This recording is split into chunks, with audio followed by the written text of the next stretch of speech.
क्या मध्य प्रदेश सरकार अब तक सो रही थी? 13% होल्ड पदों पर सरकार ने अब तक क्या किया? ये नौजवानों की जिंदगी से जुड़ा बेहद अहम मसला है। आखिर इसे कैजुअली कैसे लिया जा सकता है? ये फटार सुप्रीम कोर्ट ने मध्य प्रदेश सरकार को आज लगाई है। वजह है ओबीसी रिजर्वेशन केस, जिस पर 12 अगस्त यानी मंगलवार आज सुप्रीम कोर्ट में फिर सुनवाई हुई, जिसमें पहली बार खास तौर पर दो अहम चीजें देखने को मिली। पहली, ओबीसी वर्ग के फेवर में कांग्रेस अब तक सिर्फ मुंह चला रही थी, लेकिन अब कानूनी लड़ाई में कांग्रेस नेता और दिग्गज वकील अभिषेक मनु सिंघवी की एंट्री हो गई है। और दूसरी बात यह कि अब सुप्रीम कोर्ट मामले पर कोई अंतरिम राहत ना देकर विवाद का फुल एंड फाइनल फैसला लिया जाएगा, यानी 27% आरक्षण लागू होगा या नहीं, ये अंतिम सुनवाई में तय हो जाएगा। आज कोर्ट में करीब 25 मिनट तक सुनवाई चली, जिसमें पीड़ित उम्मीदवारों की तरफ से ज्यादातर समय सिंघवी ने मजबूत तथ्यों और तर्कों के साथ जिरह की, जबकि सरकार की तरफ से सॉलिसिटर जनरल तुषार मेहता आखिरी मिनटों में हाजिर हुए और छत्तीसगढ़ की तरह अंतरिम राहत देने की बात उन्होंने कही, जिस पर कोर्ट ने दो टूक कहा कि इस पर चर्चा हो चुकी है। दूसरी तरफ इतने दिनों में यह पानी की तरह साफ हो चुका है कि सत्ता पक्ष यानी बीजेपी सरकार और विपक्ष यानी कांग्रेस को पीड़ितों की कितनी फिक्र है। कुल मिलाकर अब बीजेपी और कांग्रेस में सिर्फ श्रेय लेने की, क्रेडिट लेने की लड़ाई चल रही है। बहरहाल केस की फाइनल हियरिंग 24 सितंबर को तय की गई है। आगे क्या हो सकता है, बता रहे हैं इंदौर से हमारे विशेष संवाददाता संजय गुप्ता। ये ओबीसी का प्रश्न नहीं है, मैं मानता हूँ ये सामाजिक न्याय का प्रश्न है और इसमें कांग्रेस अपनी आवाज उठाती रही। कांग्रेस अलग अलग समाज को भड़काने का काम करती है, जबकि सारी चीजों में उनका ही इन्वॉल्वमेंट। हमारे अपने राज्य के अंदर भी 27% आरक्षण के मसले पे भी कांग्रेस वही चरित्र रख रही और अब उस बात के आधार पर झूठ बोलती फिरती कि हमको 27% आरक्षण। ये आश्वासन और घोषणाओं की सरकार है। अगर पुरस्कार देना हो इनको पुरस्कार दिया जाए, आश्वासन और घोषणाओं की, हर चीज में आश्वासन। बीजेपी ने हर बार ओबीसी समुदाय के साथ विश्वासघात किया। शिवराज सिंह चौहान, मोहन यादव कानून कैसे लागू न हो, इसके लिए पिछले दरवाजे से लगातार प्रयास करते रहे। सरकारी वकील कोर्ट में खड़े ही नहीं हुए कई तारीखों पे। सरकार ओबीसी वर्ग के 27% आरक्षण के मुद्दे पर मजबूती से ओबीसी वर्ग का पक्ष नहीं रख रही है, जिसके कारण ओबीसी वर्ग के हजारों प्रतिभावान छात्र परेशान हो रहे हैं। सरकार तत्काल प्रभाव से 13% होल्ड पदों को अनहोल्ड करे। हम डंके की चोट करें 27% आरक्षण के लिए हम निश्चित रूप से देने वाले हैं और हमारे कई विभागों के अंदर जहां स्टे नहीं था हमने 27% ऑलरेडी आरक्षण दे दिया है। लेकिन जहां जो कोर्ट में मामला अटका पड़ा है, कोर्ट में भी हम अपनी तरफ से सरकार के पक्ष में 27% आरक्षण की बात लिख के दे रहे हैं। मध्य प्रदेश में लगभग 7 सालों से चले आ रहे ओबीसी आरक्षण के विवाद का नतीजा जल्द आने की उम्मीद है। वो इसलिए क्योंकि सुप्रीम कोर्ट में आज यानी 12 अगस्त को ओबीसी आरक्षण के मामले पर सुनवाई हुई। इस सुनवाई में क्या क्या हुआ सब बताएंगे आपको, लेकिन सबसे बड़ा अपडेट तो यही है कि सुप्रीम कोर्ट ने ओबीसी आरक्षण पर अंतरिम राहत देने से इनकार कर दिया है। यानी इस मामले पर सुप्रीम कोर्ट अपना फाइनल डिसीजन ही देगा और ये फाइनल डिसीजन 24 सितंबर को आ सकता है, क्योंकि 24 सितंबर को ओबीसी आरक्षण केस में सुप्रीम कोर्ट फाइनल सुनवाई करेगा। और 24 सितंबर को इस केस को सबसे पहले लिस्ट भी किया गया है। 24 सितंबर को जितनी भी ट्रांसफर याचिकाएं और एसएलपी इस केस को लेकर के लगी हैं, सभी पर एक साथ सुनवाई की जाएगी। और इस मामले पर अब कांग्रेस भी श्रेय लेने की होड़ करती दिखाई दे रही है, क्योंकि कांग्रेस ने पहली बार इस केस में अपना वकील उतार दिया है। सुप्रीम कोर्ट में आज सुनवाई के दौरान कांग्रेस नेता और एडवोकेट अभिषेक मनु सिंघवी को उतारा गया है, जबकि अभी तक इस मामले में कांग्रेस सिर्फ और सिर्फ मुंह जुबानी हमले ही सरकार पर कर रही थी। अब पहले आपको बताते हैं कि आज सुनवाई में क्या क्या हुआ। इसमें दो बातें बेहद अहम हैं। पहला तो सुप्रीम कोर्ट ने सभी पक्षों को सुनने के बाद फिलहाल ओबीसी आरक्षण 27% देने पर लगे स्टे को हटाने और अंतरिम राहत देने से इनकार कर दिया और पहली बार कांग्रेस ने ओबीसी के हित में खुद को दिखाने के लिए अपने अधिवक्ता अभिषेक मनु सिंघवी को मैदान में उतार दिया है।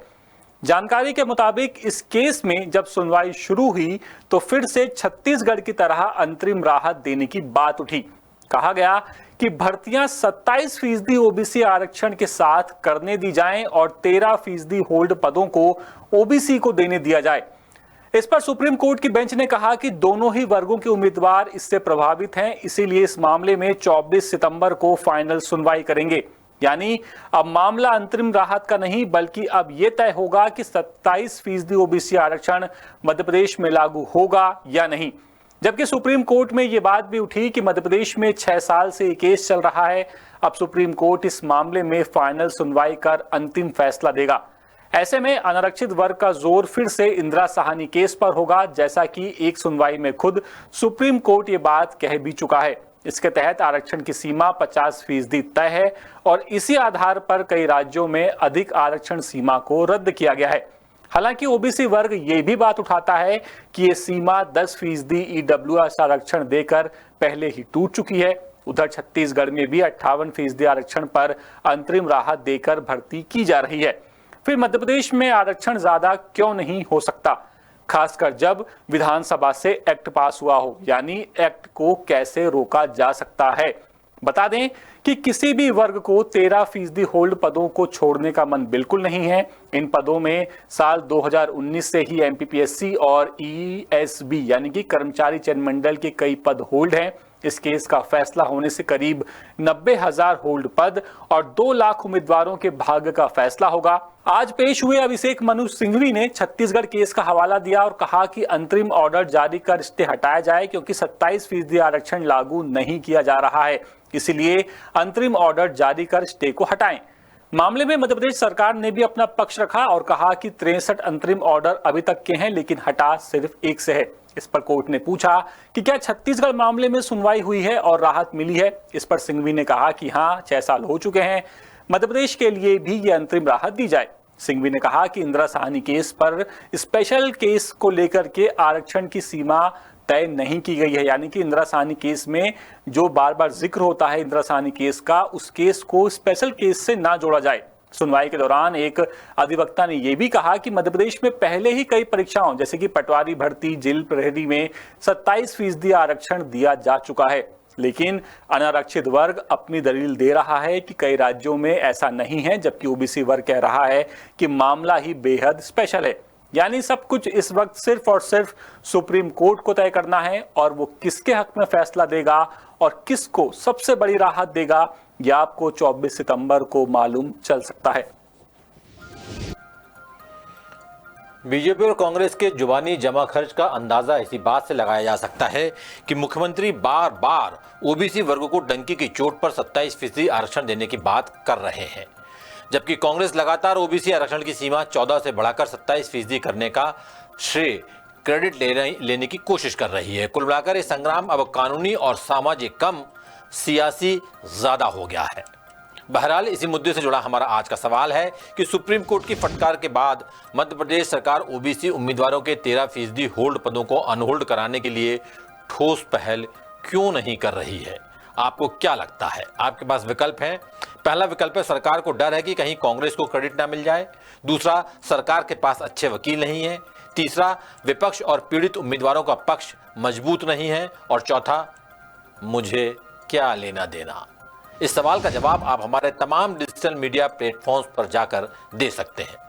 और हमने एक दिन पहले आपसे सवाल पूछा था कि मध्य प्रदेश हाईकोर्ट में 12 अगस्त को प्रमोशन में आरक्षण केस की सुनवाई है, क्या होगा? अपनी राय में बताएं। इसके जवाब में 64% लोगों ने कहा कि कर्मचारियों के हक में फैसला होगा, 13% लोग बोले सरकार के हक में फैसला होगा, जबकि 23% लोगों ने कहा कि तारीख आगे बढ़ेगी।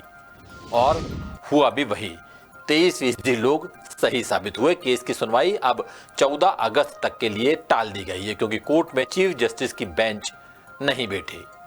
वहीं मामले में 2 नए अपडेट भी सामने आए हैं। पहला, सरकार की प्रमोशन पॉलिसी के खिलाफ एक और याचिका दायर हो गई है, यानी अब तक सरकार के खिलाफ कुल 4 याचिकाएं लग चुकी हैं। और दूसरा, सरकार की तरफ से अब सीनियर एडवोकेट CS वैद्यनाथन पैरवी करेंगे। वैद्यनाथन भारत सरकार के एडिशनल अटॉर्नी जनरल भी रह चुके हैं। लिहाजा अब प्रमोशन में आरक्षण में इस वाले केस में मध्य प्रदेश सरकार का पक्ष बेहद मजबूत माना जा रहा है, जबकि याचिकाकर्ताओं की तरफ से एडवोकेट सुयश मोहन गुरु पैरवी कर रहे हैं। अब देखना यह होगा कि 14 अगस्त को यानी एक दिन बाद परसों हाईकोर्ट में किसके तर्क चलते हैं और किसकी दलीलें किसके पक्ष में रंग लाती हैं।